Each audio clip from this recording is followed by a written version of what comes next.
Illness and narratives. The objective of the lesson is to teach the students the relevance of the narratives of illness in social and medical sciences. The relevance of narratives of illness in social and medical science. The narrative's importance lies in its being one of the main forms through which we perceive, experience, and judge our actions and the cause and value of our lives. To earlier generations of social scientists, the narrative was merely one of many forms of representation. Summers 1994. Social scientists began to consider narratives as one of the ways in which we create and give meaning to our social reality. Little interest was attached to the narrative per se, rather its value lay in the knowledge it could generate about the reality behind the narrative. The more recent conception of narratives posits that it is through narrativity that we come to know, understand, and make sense of the social world. Summers 1994.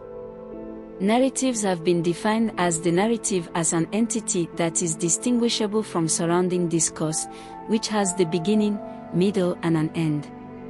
A narrative can be understood in a highly specified sense, for example as two or more time-regulated sentences that depict other temporal events.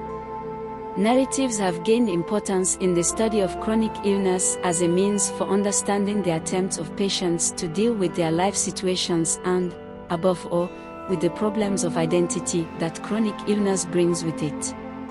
Chronic illness can be looked upon as a disruption of a person's ongoing life, thereby also entailing a disruption of the person's identity. Chronic illness alters the relationship between the patient's body, self, and surrounding world. Thus, for the chronically ill, the reconstruction of one's own life story is of central importance. Narrativizing the chronic illness within the framework of one's own life history makes it possible to give meaning to events that have disrupted and changed the course of one's life. The narrative is the form in which patients shape and give voice to their suffering. Narratives not only articulate suffering but also give the sufferer a voice for articulating the illness experience apart from how illnesses are conceived and represented by biomedically. Narratives capture central aspects of illness experiences and their social context. A central aspect of the narrative concept is that, besides being an important knowledge form, it is able to represent and reflect illness experiences in daily life. Narratives make it possible to study the patient's illness experience and illness world as a social reality apart from the conception and definition of illness as formulated by biomedicine. Any illness constitutes a disruption, a discontinuance of an ongoing life. The current of daily life is obstructed, perhaps blocked altogether. Illness may revise our conceptions of what is changeable, and we may be forced to change the premises upon which we plan and evaluate our lives.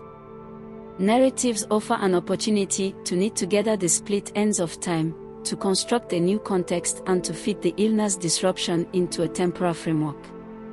Narratives can provide a context that encompasses both the illness event and surrounding life events and recreates a state of interrelatedness.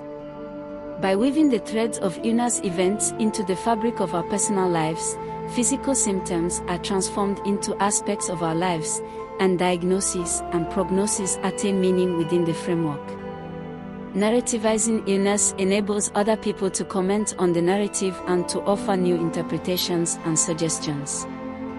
Thus, narratives serve as arenas or forums for presenting, discussing, and negotiating illness and how we relate to illness. By means of the narrative mode, it becomes possible to articulate various events and to discuss their meaning.